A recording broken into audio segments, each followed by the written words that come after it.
Hello viewers, welcome to star talks global leader. ఈరోజు మన ముందున్న స్పెషల్ గెస్ట్. ఆంధ్ర రాజకీయాల్లో ఆయన ఒక ఫైర్ బ్రాండ్. ఆయన ఒక ప్రత్యేక గుర్తింపు సంపాదించుకున్న వ్యక్తి. అంతకంటే ముఖ్యంగా ఒక షూట్ బిజినెస్ మ్యాన్. ఎవరు అనుకుంటున్నారు కదా? So we welcome Raghuram Krishnaraju గారు. నమస్తే సార్. నమస్తే ధ్రువ్. సార్, ముందుగా మీ బాల్యం, కుటుంబ నేపథ్యం గురించి తెలుసుకోవాలనుకుంటున్నాం. So before getting into formal interview, బాల్యం నేను పుట్టింది విజయవాడ. అంటే 1952లో నా గ్రాండ్ ఫాదర్, అంటే my mother's father, Shirish Raju garu అంటారు, ఆయన జిఎస్ రాజు గారు అసలు పేరు. ఆయన ఈ స్టార్టెడ్ ఏ ఫార్మా కంపెనీ విజయవాడలో. ఆయన 46-48 he did his masters in pharmaceutical chemistry from Berkeley University, California. So ఆ తర్వాత బాంబేలో 2 years ట్రైన్ అప్ అయ్యి ఆయన సొంత కంపెనీ ప్రారంభించారు. తర్వాత 62లో ఫర్దర్ మేజర్ ఎక్స్పాన్షన్ అయినప్పుడు పండిట్ నెహ్రూ కూడా he has visited the company, the factory and he has inaugurated some lab. Big company. చిన్నప్పుడు మీ తాతగారు శిరీష్ రాజు గారితో మీ రిలేషన్ ఎలా ఉండేది సార్? చాలా క్లోజ్, ఎందుకంటే నేనే పెద్ద మనవాడిని, పెద్ద కుమార్తె కొడుకుని. సో అందుకని కొంచెం పెద్ద మనవాడుగా. So we used to be very close. So తాతగారితో మీకున్న కొన్ని మూమెంట్స్ ఆర్ ఏం నేర్చుకున్నారు ఆయన దగ్గర నుంచి మీరు? డిసిప్లిన్. ఆయన two strict. Okay. So work culture, discipline. ఆయన మార్నింగ్ 8 అంటే ఫ్యాక్టరీ స్టార్ట్ అయ్యే టైంకి ఎప్పుడు 2 minutes ముందే ఉండేవారు. సో అలాగా డిసిప్లిన్ చిన్నప్పటి నుంచి ఆయన చూసి నేర్చుకున్నాను. మీ గ్రాడ్యుయేషన్ ఆంధ్ర యూనివర్సిటీలో చేశారు. నా B Pharm and M Pharm Andhra university, intermediate Loyola. So college life ఎలా ఉండేది సార్? అంటే అప్పట్లో లైక్ మా జనరేషన్ లానే అల్లర్లన్నీ చేసేవారా, లైక్ వెరీ డిసిప్లైన్డ్గా వెళ్ళేవారా? డిసిప్లిన్డ్ పెద్ద ఏం లేదు, బట్ నాకు కాలేజీలో, యూనివర్సిటీలో 3rd yearలోనే నేను హాస్టల్ నుంచి బయటికి వెళ్ళటం జరిగింది. బీచ్ రోడ్లో ఒక ప్రైవేట్ హౌస్ తీసుకుని అక్కడ ఉండేవాడిని. సో నాకు యూనివర్సిటీలో always used to get very good marks. ఎంఫామ్లో స్టూడ్ ఫస్ట్. ఓకే. బట్ చదువుకుని ఎగ్జామ్స్ ముందు జాగ్రత్తగా చదువుకుంటాం, ఆ డిసిప్లిన్ అంతా ఉండేది. బట్ నాకు కాలేజీలో ఉన్నప్పుడే 82-84లో I used to have TV VCR వచ్చిన కొత్తలో. ఓకే. అప్పట్లోనే వీసీఆర్ 14,000 ఎంత ఉండేది. వీసీఆర్లు అనేవారు, ఇప్పుడు లేవయ్యి. ఆ రోజుల్లోనే నాకు ఒక కారు, వెరీ కంఫర్టబుల్ లైఫ్, 3 కుక్కలు. ఓకే. పెద్ద మెయింటెనెన్స్ అన్నమాట. సో స్టూడెంట్గా ఉన్న రోజుల నుంచే మీకు రాజకీయాల మీద కొద్దిగా ఇంట్రెస్ట్ వచ్చిందంటే ఆ వాతావరణం పెరగటం వల్ల వచ్చింది? లేదు, అంటే నాకు చిన్నప్పటి నుంచి మా తాతగారింటికి విజయవాడలో ఎనీ పాలిటీషియన్, చీఫ్ మినిస్టర్స్ అందరూ కూడా రెగ్యులర్గా వచ్చేవారు. అక్కడే ఉండేవారు ఎక్కువ. విజయవాడలో మా ఇంట్లోనే ఉండేవారు. It's very huge house. అక్కడే సీఎం గారు, many CMs have seen. So చిన్నప్పటి నుంచి నేను 10వ ఏట నుంచే I used to have young age నుంచే వాళ్ళతోటి కలవటం, మాట్లాడటం, ఇంటరాక్షన్స్ జరిగేవి. So interactions. అందుకని సో చాలామంది ఒక మంత్రినో ముఖ్యమంత్రినో చూసి ఎగ్జైట్ అవుతూ ఉంటారు. అలాంటివి నాకు చిన్నప్పటి నుంచి రెగ్యులర్గా చూస్తా సీఎం వెళ్ళి కూర్చుంటాం, ఒళ్ళో కూర్చుంటాం. సో ఇలా ఎదిగి వయసులోనే use to have huge interaction with. And coming back to the college days, అప్పట్లో మీ కాలేజ్ డేస్లో ఉన్నప్పుడు మీకు అత్యంత సన్నిహితంగా ఉన్న స్నేహితులు ఎవరు సార్? ఉన్నారు, ఒకళ్ళు ఇద్దరని చెప్పలేం కదా, మళ్ళీ చెప్తే మళ్ళీ 2 పేర్లు చెప్తే ఇంకో 4గురికి ఇబ్బంది. ఇంద్ భారత్ కంపెనీ అసలు ఎలా మొదలు పెట్టారు? What is idea behind Ind Bharat? Idea అంటే నా కూతురి పేరు ఇందు, నా అబ్బాయి పేరు భరత్.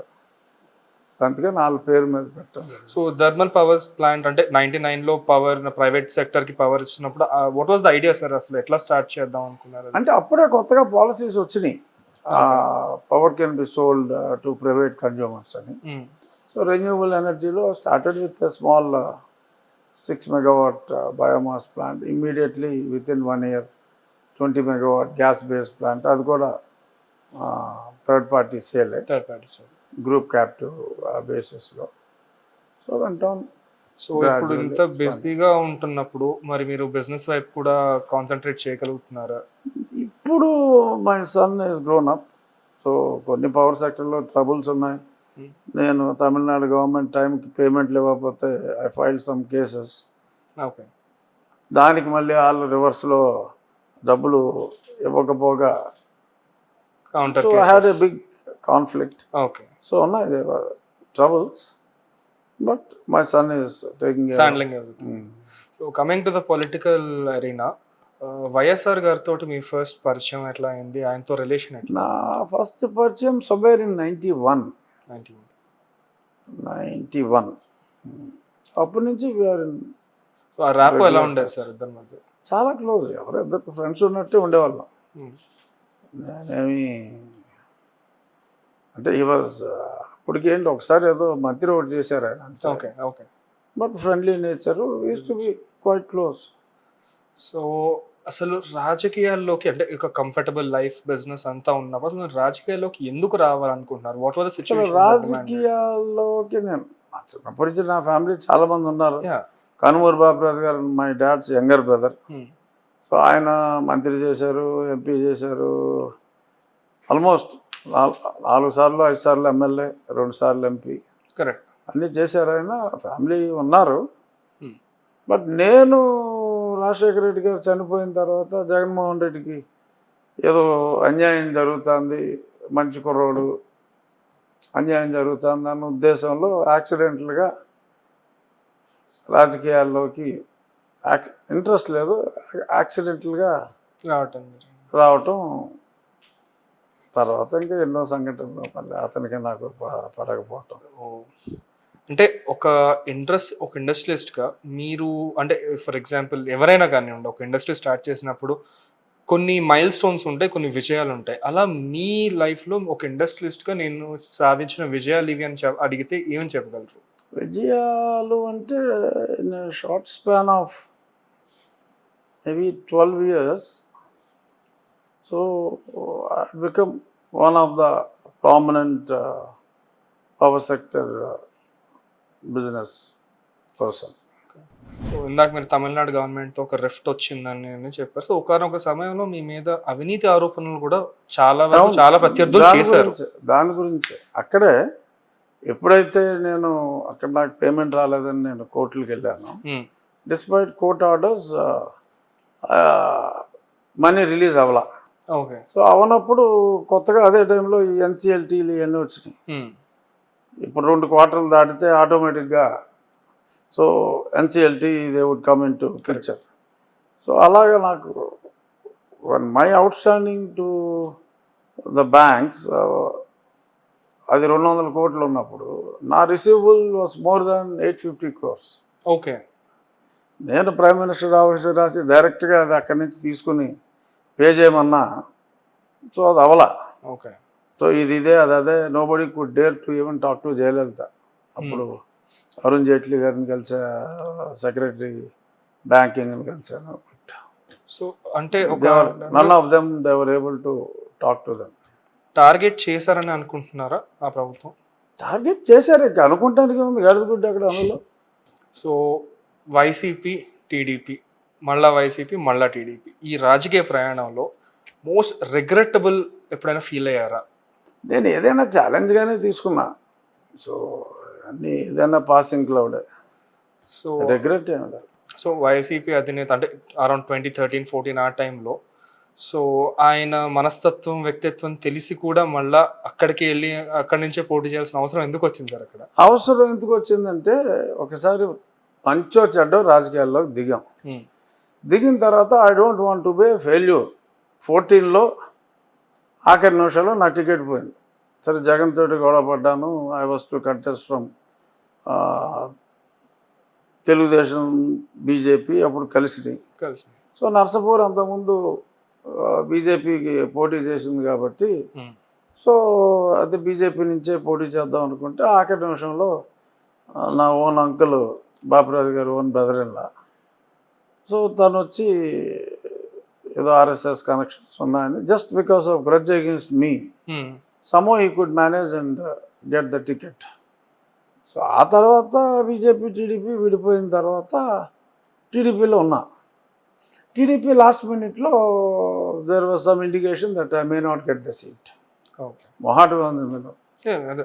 సో నేను I wanted to be an MP. So ఇక్కడ మళ్ళీ ఒకసారి వెరివేదనయ్యా పోటీ కూడా చేయకుండా. ఆ టైంలో ప్రశాంత్ కిషోర్ వచ్చి నన్ను జగన్తో సంబంధం లేదు అంతా నేనే డీల్ చేస్తాను అన్నప్పటికీ కూడా ఒకసారి అతను కలిసి మాట్లాడదాం, నాకు కంఫర్ట్ ఉంటే జాయిన్ అవుతాను లేదంటే లేదని చెప్పి వీళ్ళు కూడా చెప్పా. చెప్పి లోకేష్కి బాబు గారికి కూడా ఆఫర్ వచ్చిందని లేట్ చేస్తున్నారని చెప్పా. బట్ నో అవాయిడబుల్ సర్కమ్స్టాన్సెస్ అంటే మరి వాళ్ళు కూడా జగన్ నేను అంతగా దెబ్బలాడుకుని మళ్ళీ తర్వాత కలుస్తామని అనుకోలేదు అంటే నాకు తెలియదు. But I was quite close. నేను వైసీపీ నుంచి కంటెస్ట్ చేసినప్పుడు కూడా జగన్మోహన్ రెడ్డికి అలవాటు ఉండేది వాళ్ళని తిట్టాలి వీళ్ళని తిట్టాలని. అలా కండిషన్ పెడితే సారీ అమ్మ నేను నాకేమి వాళ్ళు అన్యాయం ఏమి చేయలేదు, సో అప్పటికి ఈ సీటు ఎవరేమో అని నాకు అనుమానం వచ్చింది. నేను అడిగితే డిక్లేర్ చేయండి, కడపది డిక్లేర్ చేశారు కదా ఆదినారాయణ రెడ్డిది, నాది కూడా చేయండి, ఎందుకంటే ఒక పేపర్లో నాకు సీట్ ఎవరేమో కాపుకి ఇస్తారేమో అని వచ్చింది. ఓకే. అది చూసి నేను పాస్ట్ అయిపోయింది కదా, అంత డబ్బు తగిలేసి పోటీలో కూడా లేకుండా పోయినోడు నేను ఒక్కనే. చాలామంది జోక్గా చెప్పుకున్నారు కంటెస్ట్ చేసి డబ్బులు పోగొట్టుకున్న వాళ్ళు ఉంటారు కానీ పోటీ చేయకుండా కూడా డబ్బులు పోగొట్టుకున్నాడు ఈడే అని. సో ఆ డౌట్తో సరే వీళ్ళు ముందు పోటీ కూడా చేయకుండా ఉండకూడదు, పోటీ చేయాలి అని చెప్పి నేను పోటీ చేయటం, మరి అతను చెప్పింది ఏమి చేయకపోవటం, అతని పద్ధతులు నచ్చగా నేను కూడా ఇప్పుడు ఎవడొచ్చాడు తెలుగుదేశంలోకి ఆఖరి 2 నెలల్లో వచ్చారు, అందరూ ఎంపీలు అయ్యారు, మంత్రులు అయ్యారు. కరెక్ట్. అసలు జగన్మోహన్ రెడ్డి ఫస్ట్ 19లో అతని పరిపాలన చూసి ఏదో ఆ స్కీమ్లు ఈ స్కీమ్లు అంటే 15 ఏళ్ళు 20 ఏళ్ళు అతనే ఉంటాడని అందరూ అనుకున్నారు. ఆ టైంలోనే నేను బయటకు వచ్చా. కరెక్ట్. ఏదో తెలుగుదేశం పార్టీ మళ్ళీ తర్వాత వచ్చేస్తుందనో ఇంకోటనో కాదు, నాకు ఒళ్ళు మండింది, నాకు ఆడికి సెట్ అవుతుంది అనుకున్నా, నేను వచ్చా. తర్వాత చాలామంది రకరకాలుగా మాట్లాడుకోవచ్చు, ఇప్పుడు గవర్నమెంట్ వచ్చింది కాబట్టి ఏదో మాట్లాడుకోవచ్చు. అప్పుడు అపోజిషన్ ట్రేస్లో కూడా లేదు, నేను బయటకు వచ్చినప్పుడు మాట్లాడేవాళ్ళు లేడు. కరెక్ట్. ఆ తర్వాత 2 ఏళ్ళ వరకు మాట్లాడేవాళ్ళు లేడు. సో ఆ 5 years చూసుకుంటే నేను అన్ని పోగొట్టుకున్నా, కాన్స్టిట్యున్సీకి రాలేకపోయా. నాకు గవర్నమెంట్ ఆఫ్ ఇండియాతో నా శక్తియుక్తులతో or whatever it is నేను తెచ్చుకున్న parliamentary committee chairman, subordinate legislation, one of the powerful committee. Correct. I can call anybody in government of India, any secretary I used to call them to my chamber, finance secretary I used to call. అటువంటిది కూడా నేను పోగొట్టుకున్నా. ఇప్పుడేదో కొద్దిమంది పిల్లవాళ్ళు మాట్లాడతారు, రాజు గారు ticket ఇవ్వడం ఎక్కువ అన్నట్టుగా మాట్లాడతారు. బట్ అన్నీ వదులుకుని ఈ పార్టీ ట్రేస్లో లేనప్పుడు నేను వచ్చా బయటికి. కరెక్ట్. అతనికి ఎగెన్స్ట్గా. కరెక్ట్. సో అర్థమైనవాడు అర్థం చేసుకుంటాడు, అర్థం కానివాడు ఆడి కర్మ అని నేను అనుకుంటా. సో అంటే ఈ 5 ఏళ్ళు తీసుకుంటే మీరు విమర్శించినంత, అంటే మీరు ప్రభుత్వం మీద యుద్ధం చేసినంతగా ఎవరు చేయలేకపోయారు. అంటే so in your term sir, మీ ప్రియతమ మాజీ అధినాయకుడికి ఎదురెళ్లాల్సిన అవసరం ఏమొచ్చు అంటే అతని డిక్టేటర్షిప్ తట్టుకోలేకంటారా, లేదా అవినీతి అరాచకాలు చూడలేకంటారా? ఫస్ట్ నాకు తిరుపతి దగ్గర వచ్చింది క్లాష్. ఓకే. ఏమైంది సార్ తిరుపతి ఇష్యూ? అది అంటే అప్పుడు వాళ్ళు ఒక జీవో ఇచ్చి, వాళ్ళ టీటీడీ ఒక సర్క్యులర్ ఇచ్చి, ఓకే, వాళ్ళ భక్తులు ఇచ్చిన ఆస్తులు అదర్ ప్లేసెస్లో ఉన్నవి మేము మేనేజ్ చేయలేము, we want to sell it of అని. ఓకే. సో ఋషికేశ్లో, చెన్నైలో కాంచన ఏదో ప్రాపర్టీ ఇచ్చింది, బాంబేలో ప్రాపర్టీస్ ఉన్నాయి, ఇవన్నీ అమ్మేయాలని వేరే వాళ్ళతో డీల్ చేసుకున్నారు. ఓకే. ఓకే. ఏదో ఆయన కాడికి అమ్మేసి డబ్బులు చేసుకోవాలి, దేవస్థానానికి ఇచ్చేది కొంత ఇస్తారు. అప్పుడు నేను తిరుగుబాటులాగా, అంటే భక్తులు తన ఆస్తి భగవంతుడితో ఉండాలని చెప్పిస్తారు, లేదంటే అప్పుడే వాళ్ళు అమ్మి క్యాష్ ఇవ్వచ్చు కదా. కరెక్ట్. సో వాళ్ళతో డిస్కస్ చేయకుండా మీ అంతటి మీరు ఇలాగ అమ్మేయటం అనేది అసలు రాంగ్ కాన్సెప్ట్. అది అసలు అమ్మకూడదు, మేనేజ్ చేయండి, దట్ ఈస్ యువర్ డ్యూటీ. అలాగే నువ్వు మేనేజ్ చేయలేనప్పుడు ఆస్తి ఎత్తి ఎందుకు తీసుకున్నావు? కరెక్ట్. దేవుడు ఆస్తి. అప్పుడే వద్దని చెప్పొచ్చు కదా. ఉమ్. నువ్వు ఆస్తులు మేనేజ్ చేయకపోతే అసలు నువ్వెందుకు అక్కడ కరెక్ట్. అని నేను మాట్లాడితే, సో వెనక్కి తగ్గారు, ఆ జీవో వెనక్కి తీసుకున్నారు. బట్ పైనుంచి ఏం కాల్ రాలేదా సార్? కోపం ఉంటుందిగా. పైనుంచి ఏం కాల్ రాలేదా? లేదు, ఎందుకు అప్పటికే మాట్లాడారు? అతను నేను మాట్లాడుకోవటం మానేశాను అప్పటికే ఆల్మోస్ట్. సో అగైన్ తిరుపతి గురించి మాట్లాడారు కాబట్టి అడుగుతున్నాను. ఈ లడ్డు వ్యవహారంలో కేవలం ఈ రివర్స్ టెండరింగ్ కాన్సెప్ట్తో వాళ్ళ జేబులు నింపుకోవడానికి ఈ పనులన్నీ చేశారంటారా, లేదంటే దీని గురించి మేము అనుకునే తిరుపతి లడ్డు విషయం మీద? అంటే జేబు నింపుకోవటం అనేది అది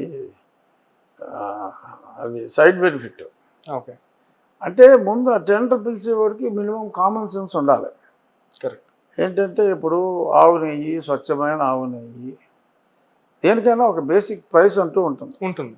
నువ్వు రివర్స్ టెండర్ అని చెప్పి మాట్లాడినప్పుడు వాడు ఇవ్వలేడు, ఆ ప్రోడక్ట్ ఇవ్వడు, ఏదో సమ్ అడల్ట్రేషన్ చేయాలి. So you deliberately motivated them to do adulteration, and for allowing adulteration you are getting money also.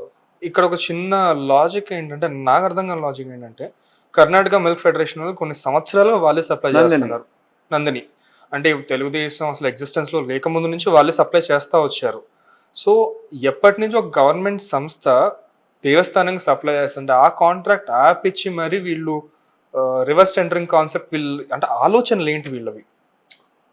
Reverse tender అనే విధానం పూర్తిగా రాంగ్ అని నేను అనను, కానీ they should have common sense.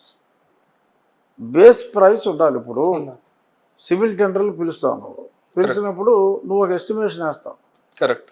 SRR రేట్లు అని చెప్పి సిమెంట్ ఇంత, స్టీల్ ఇంత, సో ఇది పెరిగితే నీకు ఉంటుంది. బట్ ఇవాళ ఉన్న సిచ్యువేషన్లో ఈ రేటుకి నువ్వు ఎంత ఎక్సెస్ చేస్తావు ఆర్ ఎంత లెస్ చేస్తావు.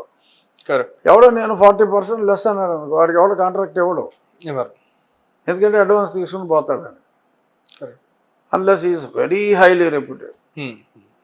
సో ఇక్కడ మరి ఆ 320కి 330కి ఇస్తానంటే అసలు వెన్న ఎలా తయారవుతుంది, అసలు పాల ఖరీదు ఎంత, వెన్న ఎలా చేస్తారు, బేసిక్ ఎకనామిక్స్ జోలికి వెళ్లకుండా నేను ఇదిగో రివర్స్ టెండర్లోనే వెళ్తాను అని చేయటం అనేది conceptually wrong. And perhaps Jaganmohan రెడ్డికి కూడా పెద్ద దేవుడు, హిందూ గాడ్స్ అంటే విశ్వాసం లేదు, అతని భార్యకి అసలు డిక్లరేషన్ ఇవ్వడానికి ఏంటి సార్ సమస్య? మూర్ఖత్వం అంతే అంటారా? ఇంత జరిగిన తర్వాత కూడా ఇప్పుడు నిన్న అతను ఏమన్నాడు మొన్న ఒక ఇంటర్వ్యూలో, what is this kind of secularism? అసలు సెక్యులరిజం అంటే ఏంటో అతనికి తెలుసా? సెక్యులరిజం ఓకే, మన రాజ్యాంగంలో వీఆర్ ఏ సెక్యులర్ కంట్రీ అంటే ఓకే, అన్ని మతాలని మనం గౌరవిస్తాం. Otherwise there will be many Christian countries or Islamic countries, very few secular countries ఉంటాయి. సో మనం ఈ సెక్యులర్ అనేది ఇనిషియల్గా లేకపోయినా సబ్సిక్వెంట్గా ఇట్ వాజ్ యాడెడ్. ఫస్ట్ 3 yearsలోనే యాడ్ చేశారు. అంత ముందే సెక్యులర్ కంట్రీ అయితే ఇండియా పాకిస్తాన్ ఎందుకు విడిపోతుంది? అవసరం లేదు, యాక్చువల్లీ మీనింగ్లెస్ కదా. Nobody has pointed it out till now. ఎవరు చెప్పాడు ఇప్పుడు దాకా ఇండియా పాకిస్తాన్ ఎందుకు విడిపోయింది? If we are a secular country,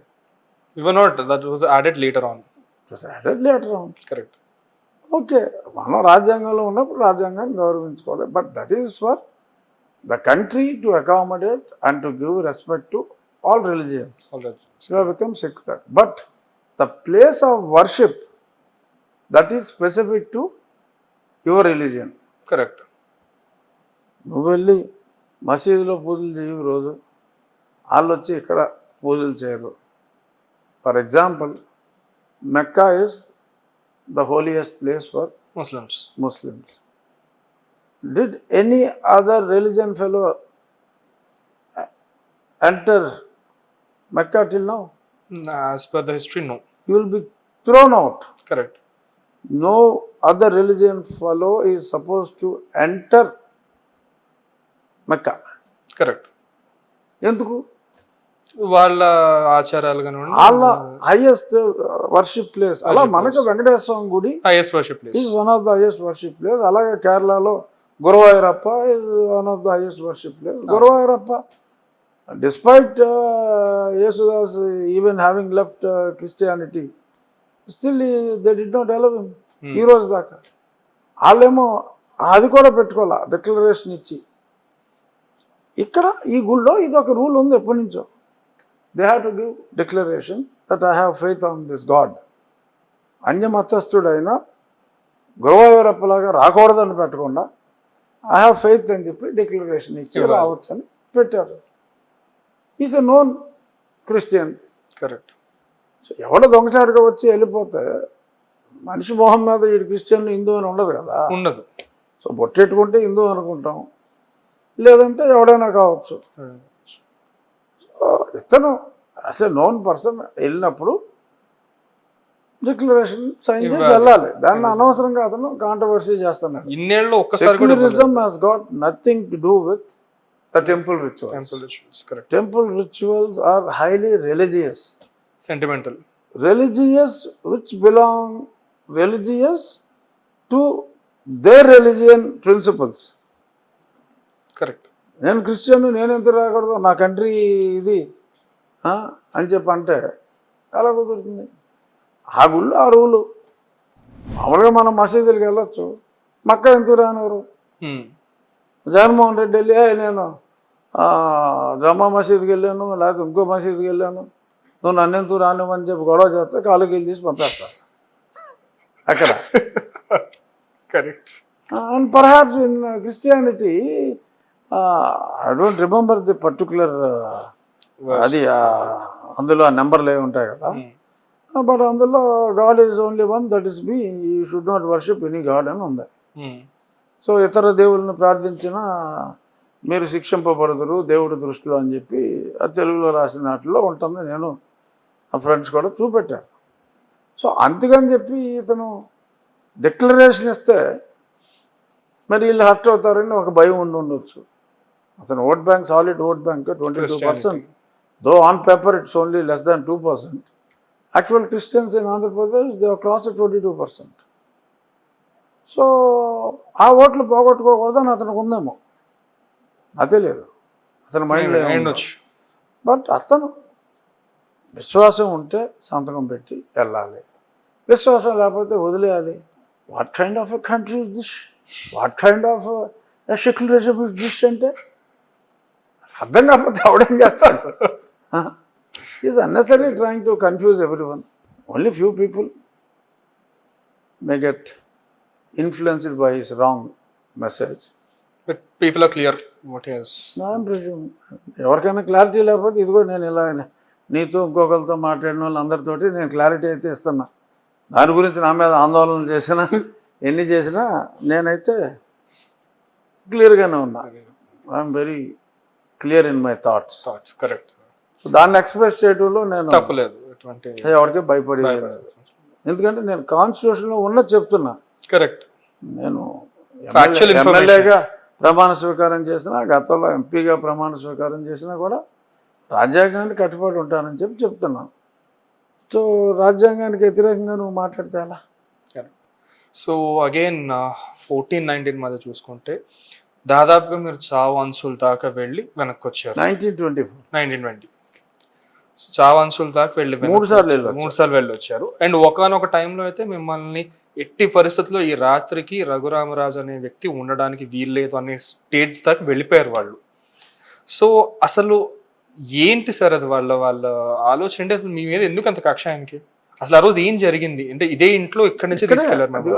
ఆ సోఫాలో కూర్చున్నా, వచ్చారు, పడిపోయారు, వేసి లోపల వేసాడు అంతే. ఆ రోజు అసలు ఏం జరిగింది సార్? ఒకసారి మీరు రిమైండ్ చేసి చెప్పగలిగితే ఆ రోజు జరిగిన ఇన్సిడెంట్స్. అయ్యో చాలాసార్లు చెప్పా. ఏముంది, ఎక్కడి నుంచి తీసుకెళ్లారు, గుంటూరు తీసుకెళ్లారు. ఏదో లైట్గా భోజనం పెట్టిన తర్వాత కానిస్టేబుల్ మా సిఆర్పిఎఫ్ వస్తే వాళ్ళని బలవంతంగా విజయపాల్ వీడు పంపేశాడు బయటికి, నెట్టేశాడు లిటరల్గా. మరి వాళ్ళు కూడా మరి ఎందుకు వెళ్ళారో తెలియదు, వాళ్ళు బయటికి వెళ్ళి ఉన్నారు. సో ఆ తర్వాత అరౌండ్ 11:30 తర్వాత సడన్గా కొద్దిమంది ఎంటర్ అయ్యారు, తలుపేశారు, ఓ తాడు తీసి కాలు కట్టేశారు, ఓ పక్క కర్ర, ఓ పక్క ఒక క్రికెట్ హ్యాండిల్ దానికి రబ్బర్ బెల్ట్, ఒకటి ఈ షాట్ కొడితే ఒకటి ఆ షాట్, మళ్ళీ తిప్పటం, మళ్ళీ ఇలా ముందు ఎలా కొడితే తర్వాత ఇలా పడుకోబెడతా, ఎల్లకెలా బోర్లా. ఆ రోజు ఒక రీబర్త్ అని అనుకున్నారా? 100%. అసలు నేను రీబర్త్ అనుకోవాలా, నా పుట్టినరోజు చచ్చిపోయిన రోజు ఒకటే అనుకున్నా. నా పుట్టినరోజు నాడు పోటీ లేపుపోయాడు జగన్, లేపించాడు. సో ఆ రోజు మీరు చాలా సందర్భాల్లో చెప్పారు, చంద్రబాబు నాయుడు గారు ఆ రోజు మొత్తం ఫాలో అప్ చేసి ఆయన ఆ రోజు నైట్ కూడా బాగా ఫాలో అప్ చేశారు. సో వీళ్ళని మీరు కేసు పెట్టి ఇన్ని రోజులైనా కానీ అది ఎందుకు ఇంకా సాగదీస్తున్నారు, సాగుతుంది అనుకుంటున్నారు? అసలు విజయపాల్ దొరకపోవడం ఏంటండి? Is it not shame on the part of the police? 2 నెలల నుంచి కోర్టు ఏమో అతనికి ఏమి బెయిల్ ఇవ్వమని మొన్న చెప్పారు, వారం క్రితం. కరెక్ట్. బట్ దానికి ముందు అతను ఇంటర్వ్యూ బెయిల్ కూడా ఏమి ఇవ్వాల. So police they are at liberty to arrest him. But దొరకలేదు, ఆడ అండర్ గ్రౌండ్ వెళ్ళిపోయాడు. But underground police officer వెళ్ళిపోతే పట్టుకోలేరా నిజంగా? ఏమో మరి అందరూ అంత తొందరగా దొరుకుతారు, మరి వీళ్ళు ఎందుకు దొరకట్లేదు అంటే ఇప్పుడు సరే ఇతనంటే దొరకట్లా, పారిపోయాడు. ఆ సునీల్ కుమారే మెయిన్ కల్పిట్, ఇక్కడే ఉన్నాడు. మీరు సునీల్ కుమార్ గురించి సస్పెన్షన్ కూడా ఎందుకు చేయాలి అడుగుతున్నాను. సునీల్ కుమార్ గురించి, అతను సాక్షుల్ని ప్రభావితం చేస్తున్నాడు, ఖచ్చితంగా భయపెడుతున్నాడు అని మీరు ఇదివరకు చెప్పారు ఒక ఇంటర్వ్యూలో. చెప్పాను, నేను నిన్న లెటర్ కూడా రాశా సీఎం గారికి. So what is wrong with Vijay I mean Sunil Kumar? ఎందుకు అతని మీద ఎటువంటి యాక్షన్ తీసుకోలేదు మీరు అనుకుంటున్నారు?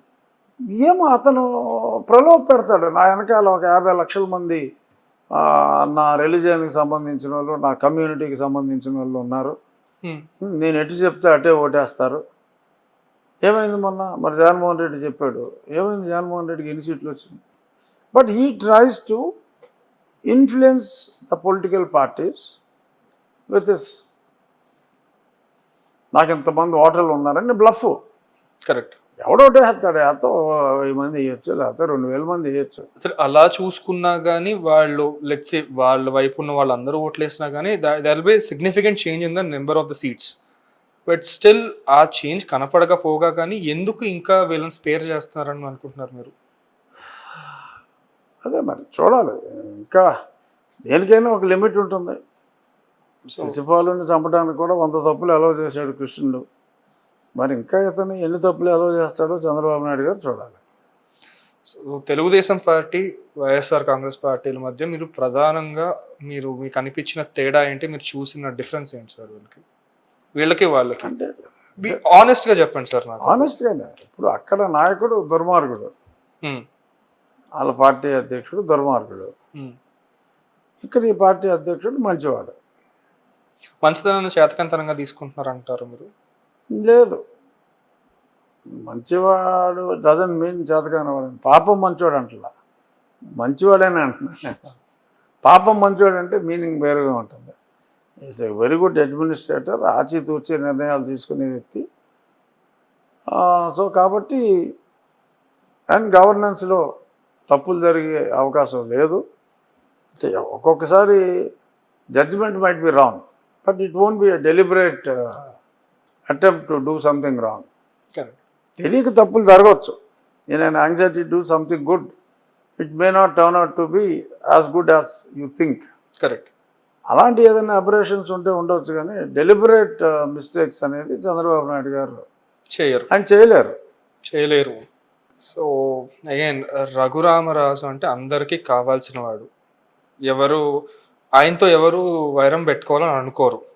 సో మిమ్మల్ని అరెస్ట్ చేసినప్పుడు సో కాల్డ్ ఢిల్లీ పెద్దలు ఎటువంటి సహాయం చేయలేదు రాజుగారిని అన్యాయంగా ఒంటరిగా వదిలేశారు, ఢిల్లీ వాళ్ళు వాడుకొని వదిలేశారు అన్న ఒక స్టేట్మెంట్స్ కొన్ని జనాల్లో తిరిగినాయి. అది రాంగ్. దాని మీద మీ ఒపీనియన్ ఆర్ మీ clarification? That is wrong. They certainly help. Like what way ఎలా అనేది నేను చెప్పలేదు. But they have done their best. Today I'm అలవ్ బికాస్ ఆఫ్ పైనుంచి వచ్చినాయి అంటారు కిందకి. అప్పటి ముఖ్యమంత్రి ఇప్పటి ఎమ్మెల్యే జగన్మోహన్ రెడ్డి అధికారం పోయినా అతని అహం అనగలేదు అనేది ఒక స్టేట్మెంట్ అని ఒక ఇది జనాల్లో నానుతుంది. దాని మీద మీరేమంటారు? 100% నిజం. సో అంటే ఇంకా మారే పరిస్థితులు లేవంటారా? ఛాన్స్. సో అప్పట్లో మీరు ఒక స్టేట్మెంట్ ఇచ్చారు sir, chief minister is insane అని మీరు పదే పదే బలంగా గుర్తు చెప్పారు. అది కూడా వన్ ఆఫ్ ద రీజన్ అంటారా మీ మీద ఇది చేయడానికి? ఉండాలి, ఎందుకంటే అది నేను మే 6th or 7th 2014లో అన్నా. 19 మధ్యలో కూడా ఒకసారి అన్నారు. ముందు జనరల్గా చెప్పుకోవచ్చా, ఢిల్లీలో ఉన్నప్పుడు. తర్వాత హైదరాబాద్ వచ్చినప్పుడు కూడా లండన్ కొన్ని సంఘటనల తర్వాత చెప్పా. ఇన్సేన్ అన్నమాట నేను అన్నా. అది అన్న 6వ రోజుకో 7వ రోజుకో పట్టుకుపోయారు. అంటే రాజద్రోహి కేసేసి. సో అండ్ నిజంగానే లండన్కి అతను ట్రీట్మెంట్ కోసం వెళ్తారని మీ దగ్గర మీరు అంత బలంగా చెప్పడానికి కారణాలు ఏంటి సార్? నాకున్న సమాచారం అంతే అంటారు. సో నాకున్న సమాచారం మీకున్న సమాచారం. సో కష్టకాలంలో మీ వెంట నడిచిన ఏకైక వ్యక్తి ఎవరైనా చెప్పాలంటే ఎవరు సార్ వాళ్ళు? అంటే చాలా మంది ఉన్నారు. అంటే మీరు బాబు గారి పేరు బహిరంగంగానే చెప్పేశారు.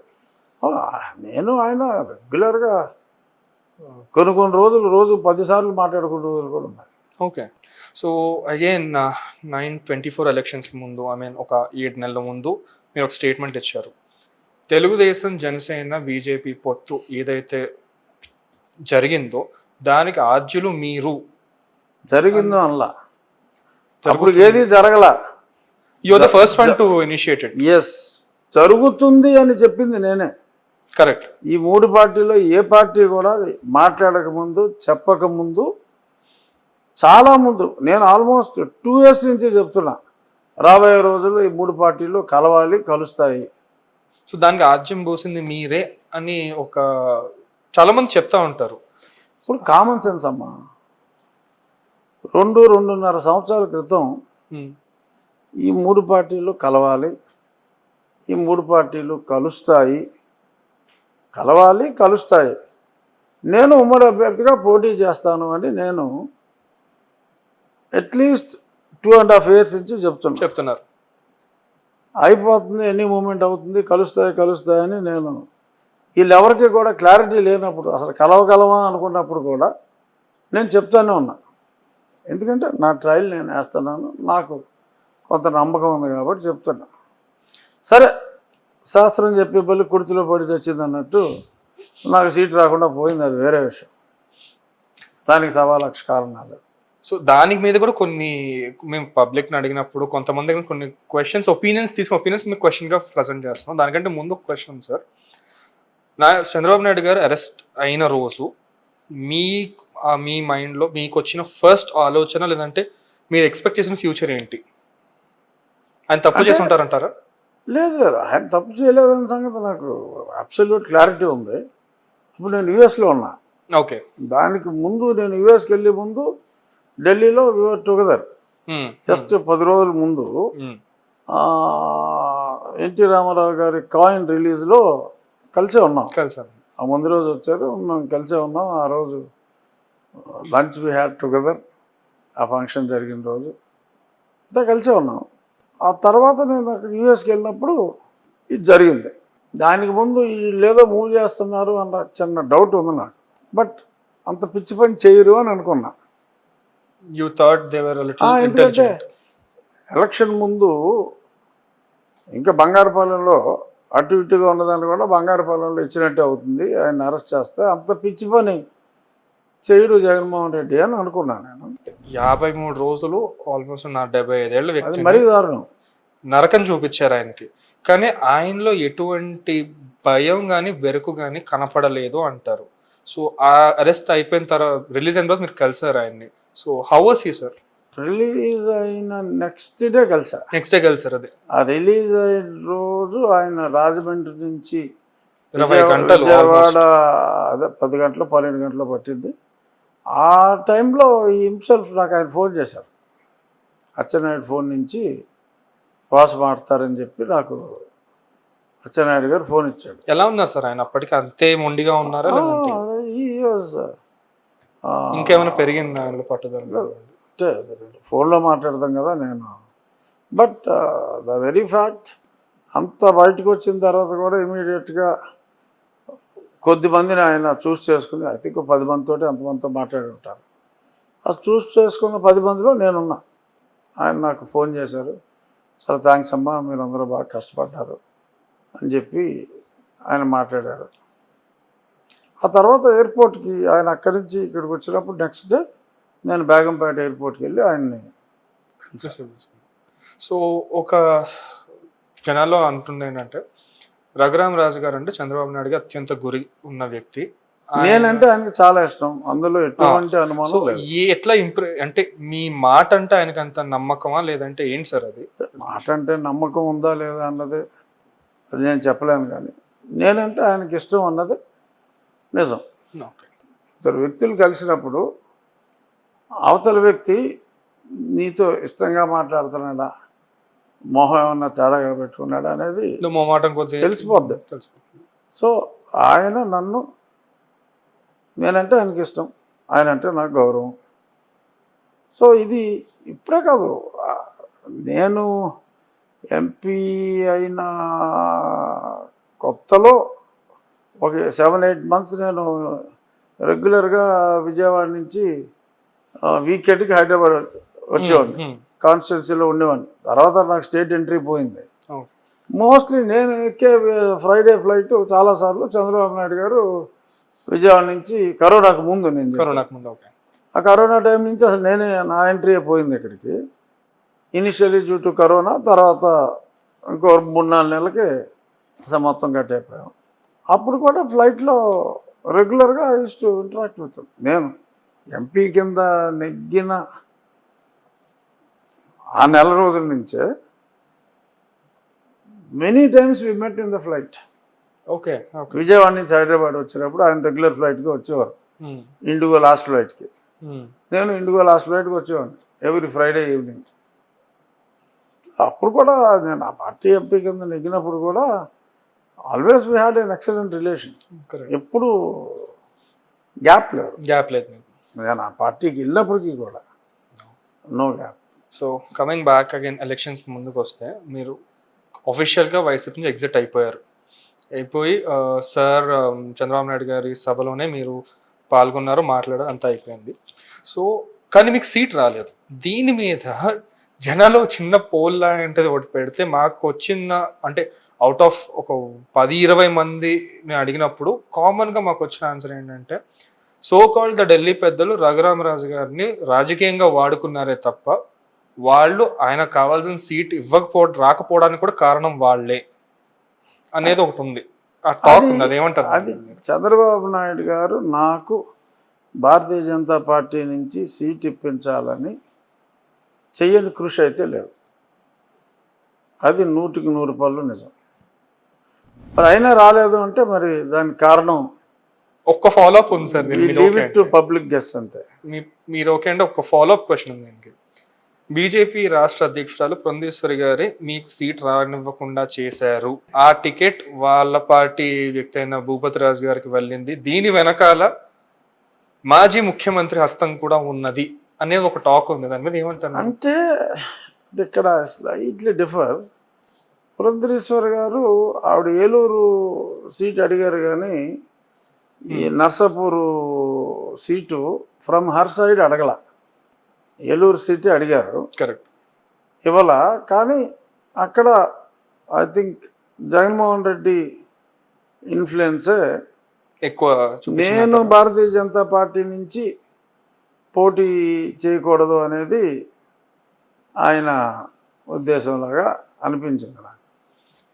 మీరు ఇంత రిలేషన్స్ ఉండి మీకు సెంటర్లో, మీరు ఆల్మోస్ట్ అందరి మంత్రులతోటి మీకు చాలా క్లోజ్ రిలేషన్స్ ఉన్నాయి, ఒక్క టికెట్ సాధించుకోలేకపోయారు. బట్ మీ మీద ఎందుకు ఆ గ్రడ్జ్ అంటారా దాన్ని, అంటే ఎక్కడ తేడా వచ్చింది అనుకుంటున్నారు మీ మీ దృష్టిలో? మీ సెల్ఫ్ ఇంట్రాస్పెక్ట్ చేసుకున్నప్పుడు ఎక్కడ తేడా వచ్చింది అనుకుంటున్నారు? నా సెల్ఫ్ ఇంట్రాస్పెక్షన్లో నేను రియలైజ్ అయింది ఏంటంటే my strength is my weakness.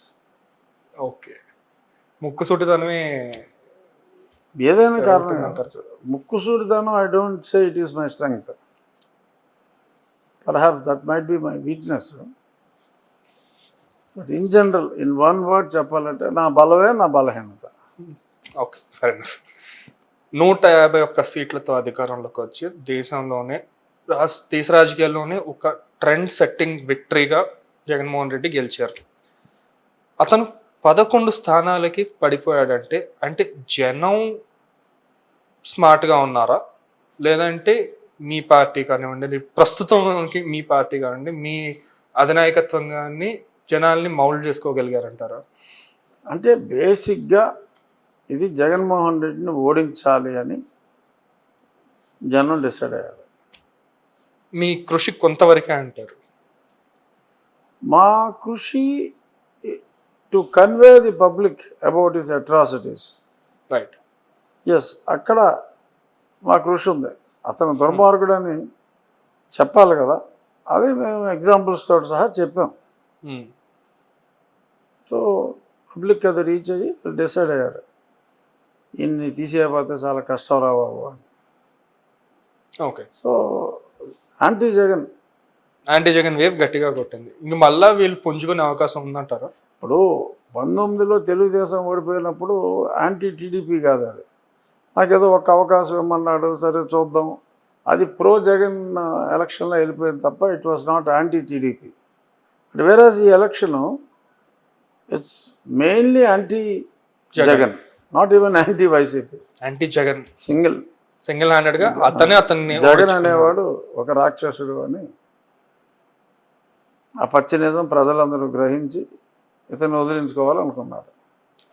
And ఇప్పుడు కూటమి ప్రభుత్వం వచ్చిన తర్వాత రఘురామరాజు గారికి తగిన ప్రాధాన్యత ఇవ్వలేదు. ఆయన ఆశించిన ఎంపీ టికెట్ ఎలక్షన్ ముందు ఇవ్వలేకపోయారు. ఆ తర్వాత ఆయన మంత్రి పదవి ఇవ్వలేకపోయారు. సరే, ఇవన్నీ సరే, ఎమ్మెల్యే ఇచ్చారు, గెలిచాం, కనీసం ఆయనకి ఆయన కేసు కూడా వీళ్ళు ముందుకు తీసుకెళ్ళట్లేదు. ఆయన్ని ఈ ప్రభుత్వం కూడా ఆయన వాడుకుని వదిలేసేటట్టు ఉంది అన్న ఒక కేసు నడుస్తుంది సార్. కేసు అయితే ఎంతో కొంత ముందుకు వెళ్తుంది, ఆశించిన స్థాయిలో కాకపోయినా డెఫినెట్గా కేసు ఇస్ మూవింగ్ ఆన్. సరే, తర్వాత క్యాబినెట్లో ఉంటాము అని అనుకున్నాం, అందులో what you said is true. కానీ ఎప్పుడైతే అది లేదో ఒక 5-10 నిమిషాలు దాని గురించి ఆలోచించి తర్వాత ఇంకా దాని గురించి ఆలోచించడం మానేశాను. ఇలా ఎవరైనా ప్రశ్నలు అడిగినప్పుడే తప్ప ఆలోచించడం నేను అప్పుడు ఉంది. ఓకే. సో ఆ తర్వాత నేను దాన్ని పాజిటివ్గా తీసుకుని సరే మనకి ఒక మంచి అవకాశం వచ్చింది. Are you satisfied with the cabinet, ఆ మంత్రి పదవి కూర్పులు కానీ? Are you satisfied? No comment. Okay. So అప్పుడు నేను ఛాలెంజ్గా తీసుకుని ఏమనుకున్నా అంటే, నేను ఏదైతే నా కాన్స్టిట్యున్సీకి చేస్తానో, అంటే అదర్ దాన్ సూపర్ 6లు కాకుండా నా కాన్స్టిట్యున్సీకి నేనేం చేస్తానో అన్న దాని మీద I started focusing even before taking oath as an MLA. అది 20వ తారీఖు అయింది కదా, దాని ముందే నేను I started working on. So canals clean చేయటం, డ్రైన్లని డీపెన్ చేయటం, స్కూల్స్ని ఇంప్రూవ్ చేయటం, స్కూల్ ఇన్ఫ్రాస్ట్రక్చర్ని ఇంప్రూవ్ చేయటం, అలా ఈ ఆక్రమణలు, రోడ్ సైడ్ ఆక్రమణలు అన్నీ అవన్నీ క్లియర్ చేయటం. లేదంటే పంటకాలలోకి వాళ్ళ సూవేజ్ వదిలేస్తున్నారు, that is creating lot of health hazards. ఇవన్నీ కూడా సైమల్టేనియస్గా నేను almost like a battle I have taken it up. And I'm 100% confident by this December end, what all I wanted to do, coming to an end, it will come to an end. అంటే అది ఎవడో ఊహించలేని స్థాయిలో చేస్తున్నా. 5 days a week నేను అక్కడే ఉండి చేస్తున్నా. So in a way as an MLA I can certainly prove that maybe very few MLAs earlier would have done this much development in 6 months. Over a period చేసిన వాళ్ళు ఉండొచ్చు. అక్కడ కొంతమందితో నాకు చూసింది, నేను విన్నది, చదివింది ఏంటంటే in a positive way, Raghuramaraju garu Undi కాన్స్టిట్యున్సీలో ఒక ప్రైవేట్ ప్రభుత్వాన్ని నడిపిస్తున్నారు. ఎవరి మీద ఆధారపడకుండా రాజ్యాంగం ప్రకారంగానో లేదా కలెక్టర్ ఆ నిధులు ఏవైతే ఉన్నాయో వాటిని ప్లస్ ఫండింగ్స్ కానివ్వండి, ఫండ్స్ రేజ్ చేసి ఆయన ఒక మోడల్ అసెంబ్లీగా తీర్చిదిద్దబోతున్నారు దీన్ని అనే ఇది కూడా విన్నాను. సో అదే పని. So we're collecting money from public beneficiaries. కొంత నా ఫ్రెండ్స్ దగ్గర, కొంత నేను ఒక ఫండ్ పెట్టి కలెక్టర్ ఆఫీస్లోనే పెట్టి, కలెక్టర్ ఆఫీసే ఆ పబ్లిక్ తోటి సైన్ చేయించి వాళ్ళు బిల్స్ ఇచ్చిన తర్వాత మేము కూడా వెరిఫై చేసి, గవర్నమెంట్ అఫీషియల్స్ వెరిఫై చేసిన తర్వాత, కలెక్టర్ గారు క్లియర్ చేసిన తర్వాత ఇచ్చేలాగా ఒక సిస్టమ్ లాగా పెట్టి, సో వీఆర్ డూయింగ్ వర్క్స్ రెగ్యులర్గా. కొన్ని ఆ ఊరోళ్ళే మేమే వేసుకుని చేస్తామని, అలా పార్కులు కూడా సైమల్టేనియస్గా ఆ బీసీఎస్సీ వెల్ఫేర్ హాస్టల్స్ అన్నీ కూడా మళ్ళీ బాగు చేసి, అక్కడ మంచాలు లేవు, దుప్పట్లు లేవు, కిచెన్లో రుబ్బురోళ్ళు లేవు, ఇవన్నీ కూడా సైమల్టేనియస్గా చేస్తున్నారు. సో ఫోకస్ ఎందుకంటే నాకు ఒక అన్డివైడెడ్ ఫోకస్ ఉండటానికి నేను కూడా చంద్రబాబు నాయుడు గారి లాగా any crisis is an opportunity అనుకునే. కరెక్ట్. ఓకే, మంత్రి రాలేదు, ఏమైంది, మంత్రిగా ఏవైతే చేయగలమో మీరు డైరెక్ట్గా. సో నేను నా కాన్స్టిట్యున్సీకి ఈ 6 నెలల్లోనే ఏమో మళ్ళీ ఏదన్నా పోస్ట్ ఇస్తారేమో తెలియదు కదా, తెలియదు, ఇవ్వచ్చు ఇవ్వకపోవచ్చు, మన పని మనం చేసుకుంటూ ముందుకు వెళ్దాం. సో నేను నా పని 6 నెలల్లో కంప్లీట్ చేసేస్తా. నా నియోజకవర్గానికి నేను ఏదైతే చేయాలనుకున్నానో, మేబీ వర్షాల వలన కొంచెం ఇబ్బంది వచ్చింది, అయితే ఒక 10 రోజులు 15 రోజులు లేట్ అవుతుంది అంతే తప్ప అంతకంటే పెద్ద ఆలస్యం అవ్వదు. ఎక్కడికక్కడ they are doing lot of good work which people are coming forward. ఇప్పుడు ఆక్రమణను తొలగించడం అంటే వాళ్ళే తొలగిస్తున్నారు.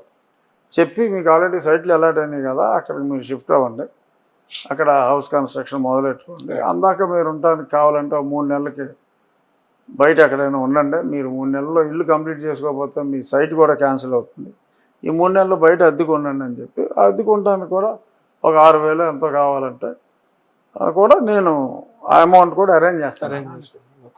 చేసి వాళ్ళ మనసు నొప్పించకుండా ఊరోళ్ళందరూ కూడా అప్రిషియేట్ చేసేలాగా, ఎవరికి కష్టం లేకుండా చూసుకుంటాం.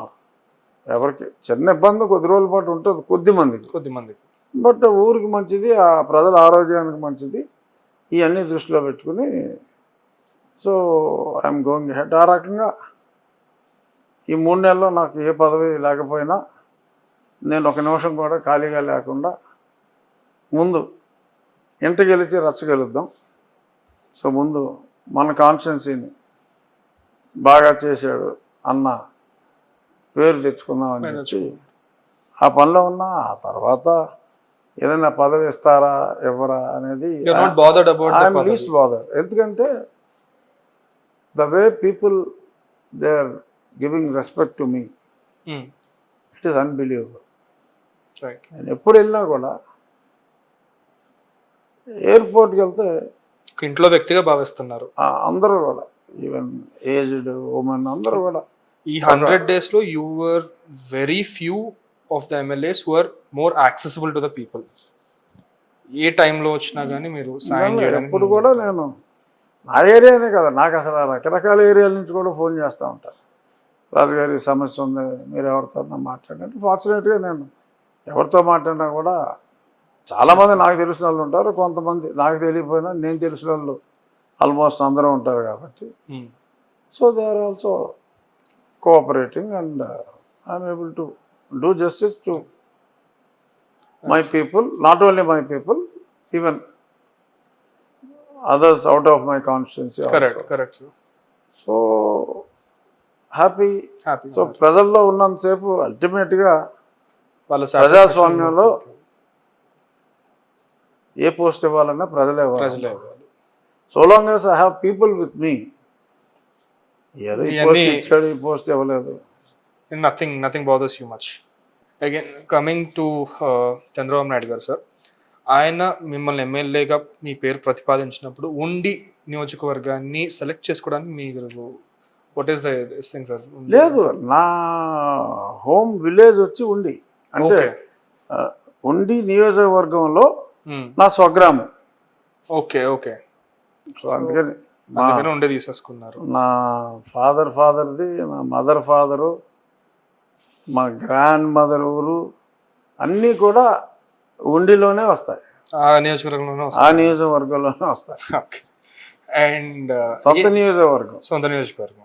ఎంపీ టికెట్ లేకపోయినప్పటికీ ఎమ్మెల్యేగా హౌస్కు వెళ్ళి గెలిచి హౌస్కి వెళ్ళారు.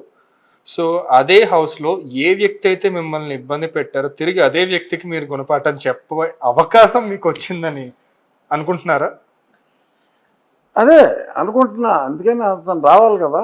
అహంకారంతో విర్రవీగిపోయిన వ్యక్తి ఈ రోజు మీరు అధికారం పక్షం వైపు కూర్చున్నారు. అతను ఆఖరి రోజు వరకు వైనాట్ 175 అని కేవలం ఐపాక్ ఇచ్చిన కాన్ఫిడెన్స్ అంటారు, లేదా జగన్మోహన్ రెడ్డి ఓవర్ కాన్ఫిడెన్స్ అంటారు? అది ఐపాక్ తగ్గించి చెప్తేనే వాళ్ళని తిట్టాడు అంటున్నారు. మరి ఓకే, మీకు తెలియదు నాకు ఇన్ని వస్తాయని. వాళ్ళు 55-60 ఇచ్చారు. 55, 60. సో కూటమి ప్రభుత్వం 100 రోజులు పూర్తి చేసుకుంది. ఈ 100 రోజుల్లో మీరు ఎన్ని మార్కులు వేస్తారు మీ ప్రభుత్వానికి? అంటే ఎక్సెప్ట్ శాండ్లో ఇంకా పూర్తిగా సెటిల్ అవ్వాలి. సో ఆ శాండ్ ఇష్యూ మరి ఇప్పుడు 4-5 రోజుల్లో సాల్వ్ అవుతుంది అంటున్నారు. ఓకే, కొంత వర్షాల ప్రాబ్లం ఉంది, కొంత ట్రాన్స్పోర్టర్స్తో టర్మ్స్ ఇట్లో కూడా చాలా ఇష్యూస్ వచ్చినాయి. బట్ ఏదేమైనా భవన నిర్మాణ కార్మికులు సఫర్ అయిన మాట వాస్తవం. సో అది మనం దాగదు. It's true. Free sand policy ఇచ్చారు కదా సార్, ఇంకేమిటి వీళ్ళకి? అంటే అంటే ఫ్రీ శాండ్ అనే టైటిల్ రాంగ్ యాక్చువల్గా. మీరు కాస్ట్ టు కాస్ట్ ఇస్తున్నారు. ఓకే, అంటే మీ తవ్వకం కాస్ట్ వేసుకుంటున్నారు, ట్రాన్స్పోర్ట్ వేస్తున్నారు. దట్ ఇట్ సెల్ఫ్ అది sir. So that itself is too good. But availability దగ్గర ఇబ్బంది వచ్చింది. సో దానివల్ల భవన నిర్మాణ కార్మికులు కానీ లాట్ ఆఫ్ గవర్నమెంట్ వర్క్స్ కూడా ఆగిపోయినాయి, కన్స్ట్రక్షన్ ఆగిపోయింది. ఇప్పుడు ఎప్పుడైతే నీకు కన్స్ట్రక్షన్ ఆగిపోయిందో నీకు సిమెంట్ రేట్లు పడిపోతాయి, స్టీల్ రేట్లు పడిపోతాయి, జిఎస్టీ తగ్గుతుంది ఈ శాండ్ వలన. అది శాండ్ లో కూడా ఇప్పటికీ కోర్లో ఉప్పు లాంటిది శాండ్. అది లేకుండా ఏది నడవదు, ఇన్ఫ్రాస్ట్రక్చర్. కరెక్ట్. సో ఇప్పటికీ ఇసుకలో ఇంకా అక్రమ తవ్వకాలు జరుగుతున్నాయి, మీ ప్రభుత్వంలో కూడా జరుగుతున్నాయి. తవ్వకాల వరకు ఆగినట్టే అనుకుంటున్నాను నేను. ఓకే, బట్ అసలు తవ్వకమే సరిగ్గా జరగట్లేదు, జరగక ఇబ్బంది వచ్చిందని అనుకుంటున్నా. బట్ ఏదేమైనా అది ఫోకస్ అయితే పెట్టాలి దాని మీద. పబ్లిక్ పోల్కి వెళ్తే రఘురామరాజు గారు అధిష్టానంపై కొంతమేర అసంతృప్తితో ఉన్నారు అని ఒకటి టాక్ వినిపిస్తుంది. దాన్ని నిజంగా అసంతృప్తితో ఉన్నారా మీరు? నేనైతే ఏమాత్రం లేదు. సో అగైన్ అసలు ఈ పివి సునీల్ అలాగే విజయ్ పాల్ వీళ్ళని పట్టుకుంటేనే నా కేసు ఒక కొలిక్ వస్తుంది అండ్ మిస్యూజ్ ఆఫ్ పవర్ చేశారు వీళ్ళు. సో ఎట్లాంటి ఇది చేస్తే వీళ్ళలాంటి వాళ్ళు ఇంకొకరు తప్పు చేయకుండా ఆపగలరు అనుకుంటున్నారు మీరు? ఇప్పుడు మొన్న ఈనాడులో వచ్చిన వార్తా కథనం ప్రకారం so it's very clear. Constructive పద్ధతిలో చెప్పండి సార్, ఏం జరిగింది? అదే నన్ను దారుణంగా కొట్టారు. ఓకే, తర్వాత జైల్లో నన్ను చంపాలని కూడా ఒక స్కెచ్ చేసుకున్నారు. లక్కీగా నేను లెస్ దాన్ 24 hours అక్కడి నుంచి మిలిటరీ హాస్పిటల్కి వెళ్ళిపోవటం వల్ల నేను బయటపడ్డా. తర్వాత మిలిటరీ హాస్పిటల్లో మళ్ళీ నన్ను రిలీజ్ అయిన వెంటనే మళ్ళీ ఎత్తుకు రావాలని చెప్పి ఈసారి గ్యాప్ ఇవ్వకుండా లేపాలని కూడా ప్లాన్ చేసుకున్నారు. అది నేను లక్కీగా నేను ఒక ప్రైవేట్ జెట్ ఒకటి ఇక్కడ నుంచి ఆపరేట్ చేస్తే ఇబ్బంది అవుతుందని చెప్పి ఢిల్లీ నుంచి ఎవరినో ఎక్కి ఆడేదో పని మీద ఇక్కడికి వస్తున్నట్టు నా మనిషిని ఒకరిని ఎక్కించి ఓకే ఆడేదో ఇక్కడికి దిగుతున్నట్టు దిగి మళ్ళీ అదేదో ఖాళీగా వెళ్ళినట్టుగా ముందు చెప్పకుండా రిటర్న్ ఉన్నారని నేను అప్పటికప్పుడు హాస్పిటల్ నుంచి డిశ్చార్జ్ అయ్యి వీళ్ళు రియలైజ్ అయ్యే లోపు నేను ఢిల్లీ వెళ్ళిపోయారు. బేగంపేట ఎయిర్పోర్ట్కి వెళ్ళి నా విమానాల గాల్లోకి వెళ్ళింది ఈ ఆంధ్ర పోలీసు యాదవులు వచ్చేసారు. సినిమాలో కూడా అలా జరగదు, అంత గ్రేట్ ఎస్కేప్ నాది. ఆ తర్వాత మళ్ళీ మోడీ గారు వచ్చినప్పుడు అప్పుడు కూడా మిమ్మల్ని రాని ఆ ట్రైన్లో అనంతపూర్ సమ్ గోండాల్ని పార్టీ వ్యక్తుల ముసుగులో తీసుకొచ్చి లేపాలని చూశారు. డెమోక్రసీలో ఉన్న ఆ వెరీ నెక్స్ట్ డే ఆ ప్లాన్ మిస్ అయ్యేటప్పటికి నేను అక్కడికి వెళ్ళబోయేటప్పటికి రైలు ఎక్కి దిగిపోయా. ఇది తెలిసి వెళ్ళబోయేటప్పటికి నా ఇంటి బయట ఆ రోజు మార్నింగ్ మళ్ళీ ఎత్తుకెళ్ళాలని చూశారు. లక్కీగా నన్ను లోక్సభ స్పీకర్ నువ్వు అక్కడ ఉండమాక వచ్చాయంటే నేను వెళ్ళిపోయే ముందు నాకు అనుమానం వచ్చి కొంచెం చూడండి ఈ ఏరియాలన్నీ చెక్ చేసుకోండి అంటే ఒకటి దొరికాడు, ఒక కానిస్టేబుల్. ఆడ వెనకాలే డిఎస్పీ ఒకడు నరేందర్ రెడ్డి అని ఏసీపీ ఆడొకడు కూర్చుని ఉన్నాడు. అది ఎలా తెలిసిందంటే ఇతన్ని మా సిఆర్పిఎఫ్ వాళ్ళు తీసుకొచ్చి నేను వెళ్తా ఉంటే నాకు చూపెడితే ఈ పోలీస్ స్టేషన్లో ఇచ్చామన్నా. ఆడేం చేశాడు, ఆ డిఎస్పీ గాడు ఈ నరేందర్ రెడ్డి మా వాళ్ళు ఆయన తీసుకొస్తామంటే వీడియో తీశాడు. ఓకే, ఒక ఇన్నోవాలోంచి తీసుకొచ్చినప్పుడు ఆడ మాటలు ఉన్నాయి, రే ఇది షూట్ చేయరా, ఇది షూట్ చేయరా, ఈయన తీసుకెళ్తున్నారు, ఇది షూట్ చేయరా అన్నాడు. ఆ నరేందర్ రెడ్డి గారి మాటలు మా వాళ్ళు పట్టేశారు. తర్వాత ఓకే ఓకే మాకు తెలిసిన వాళ్ళు ఉంటారు కదా పోలీసులు, వాళ్ళకి ఇదేంటో చూడరాని పంపితే వీడు ఆ వెహికల్ ఇది పోలీస్ వెహికల్ అండి.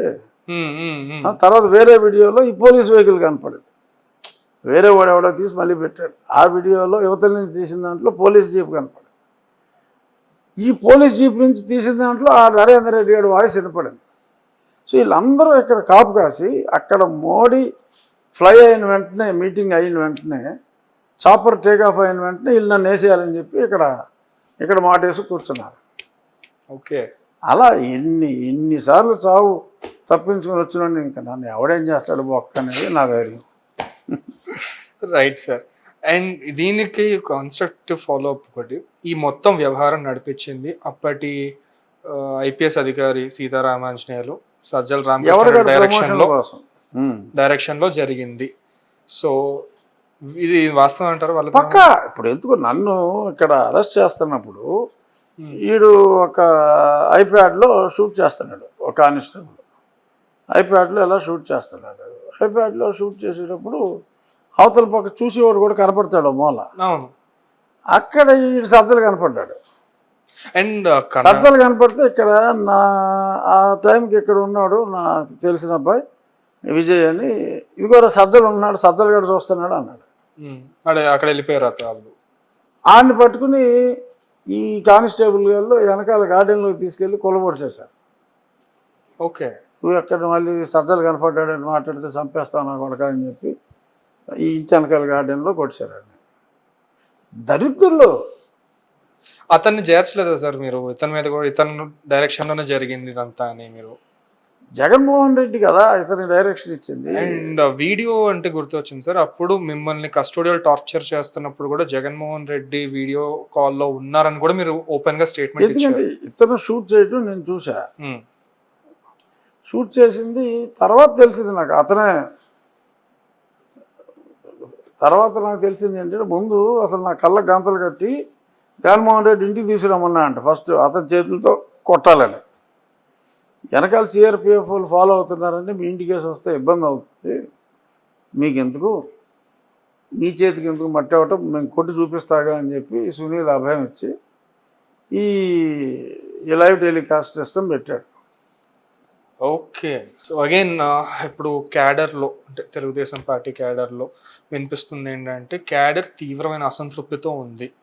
ఎందుకంటే ఎన్నికల ముందు క్యాడర్ మీద ఎన్నో కేసులు, ఎన్నో ఇబ్బందులు తట్టుకొని పార్టీ కోసం పనిచేసి గెలిపించుకున్నాం పార్టీని.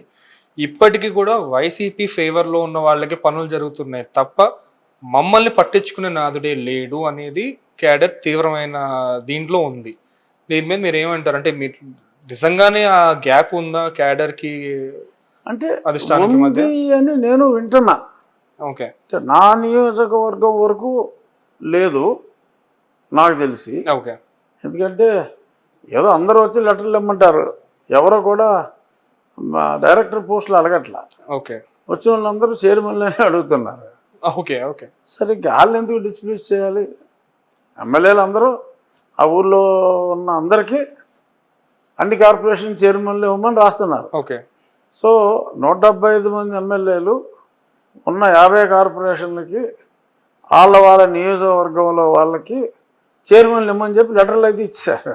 ఓకే సరే అందులో వాళ్ళని ఎవరు నేర్చుకుంటారు? సో అగైన్ సో నేనైతే చెప్తున్నాను, నాకే ఏమీ ఇవ్వలేదు కదరా, ఇంక నేను చెప్తే మీకు ఎందుకు ఇస్తారా, నన్ను వదిలేయండి అని చెప్తున్నా. ఓకే లేదు సార్ మీకు ఇవ్వలేదు కాబట్టి మాకు ఇస్తారు సార్, నాకు లెటర్ ఉంది సార్ అని చెప్పి చాలామంది అడిగిన వాళ్ళందరికీ ఇచ్చాం లెటర్లు. సో అందులో ఎవరికి ఇస్తారో ఎవరికి ఇవ్వరో. అగైన్ మీ ప్రభుత్వం, ఇప్పటి ప్రభుత్వానికి వస్తే చంద్రబాబు నాయుడు గారిని అరెస్ట్ చేసినట్టు జగన్మోహన్ రెడ్డిని కూడా అరెస్ట్ చేసే సాహసం మీ ప్రభుత్వం చేస్తుందంటారా? దానికి సాహసం అవసరం లేదు. ఎందుకంటే జగన్మోహన్ రెడ్డి పొలిటికల్ గా మైలేజ్ తగ్గుతుంది కదా సార్. లెక్కర్లో అట్లా చాలా తప్పులు చేసిన మాట ఓకే వాస్తవం. ఆ అధికారులు ఇప్పుడు మరి వాంగ్మూలాలు ఇచ్చిన తర్వాత మరి ఇందులో డైరెక్ట్గా ప్రూవ్ అయితే అసలు సంబంధం లేని కేసులో ఇరికించి ₹1 కరప్షన్ లేని దాంట్లోనే ఆయన అరెస్ట్ చేశాడు. ఓకే మరి ఇక్కడ రేపు వీళ్ళు సాక్ష్యాలు అన్నీ ఇచ్చిన తర్వాత వాసుదేవ్ రెడ్డి, వెంకటరెడ్డి బ్యాచ్ మరి ఇచ్చిన తర్వాత మరి అప్పుడు అరెస్ట్ చేయకపోతే తప్పుగా ఉంటుంది. కార్పొరేషన్ల విషయానికి వస్తే గత ప్రభుత్వంలో పేరు కార్పొరేషన్లు పెట్టేసి ఆ నిధులన్నిటినీ దారి మళ్ళించారు, తినేశారు అని ఒక ఇది చర్చ నడుస్తుంది. దారి మళ్ళీ నిధులు ఇవ్వలా. అంటే ఫర్ ఎగ్జాంపుల్ కుర్చీ బల్ల కార్పొరేషన్లో ఒక 50-60 వేశారు. ఓకే కుర్చీ బల్ల ఆఫీస్ కూడా లేదు. ఓకే ఊరికే కారు మీద చైర్మన్ పలానా కార్పొరేషన్ అంటే కొంచెం రీసెర్చ్ చేస్తే తెలిసింది ఏంటంటే సార్, ఫర్ ఎగ్జాంపుల్ డిజిటల్ కార్పొరేషన్లో వాళ్ళు చూపించిన ఎంప్లాయీస్ ఎక్కువ, అక్కడ యాక్చువల్ ఎంప్లాయీస్ లేరు, బట్ అందరికీ శాలరీస్ పే చేశారు. సో ఇలాంటివి చాలా కార్పొరేషన్లో చాలా విధాలుగా జరిగింది. ఆ ఎంప్లాయీస్ అక్కడ లేరు, సాక్షులు ఎక్కువ మంది పనిచేశారు. ఇక్కడ ఇటు నుంచి అటెల్ని అంటారా? సాక్షిలో పనిచేసేవారు, జీతాలు ఇక్కడి నుంచి ఇచ్చేవారు. ఓకే అలా చాలామంది ఉన్నారు. ఆ లిస్ట్ కూడా నేను ఒకసారి లాంగ్ బ్యాక్ రచ్చబండ్లో చదివా, ఓకే నాకు ఎవరో పంపిస్తారు. అలా చాలా డబ్బులు మిస్యూజ్ చేశారు. ఓకే డిజిటల్ కార్పొరేషన్ చాలా దారుణంగా మిస్యూజ్ చేశారు. అండ్ ఫైనల్లీ రాబోయే నన్ను అడిగితే digital corporation waste. Okay digital corporation అంటే ఏముందండి, పార్టీకి పనిచేయటమే. ఈ పార్టీ ఫండ్స్ ఉంటాయి. సో పార్టీకి సపరేట్గా ఒక డిజిటల్ కోఆర్డినేటర్ని పెట్టుకుని చేసుకోవచ్చు. ప్రభుత్వం తరఫున ప్రభుత్వ పథకాలను చెప్పడానికి అంత పెద్ద కార్పొరేషన్ 250-300 కోట్ల బడ్జెట్తో కార్పొరేషన్ అక్కర్లా. రైట్. అంటే ఇవాళ ఇంత టైట్ సిచ్యువేషన్లో అసలు అనవసరం. ప్రభుత్వానికి ఒక 3 సూచనలు చేయాలంటే మీరు ఏం చేస్తారు? నేను ఎప్పుడూ మాట్లాడేది ఒకటే,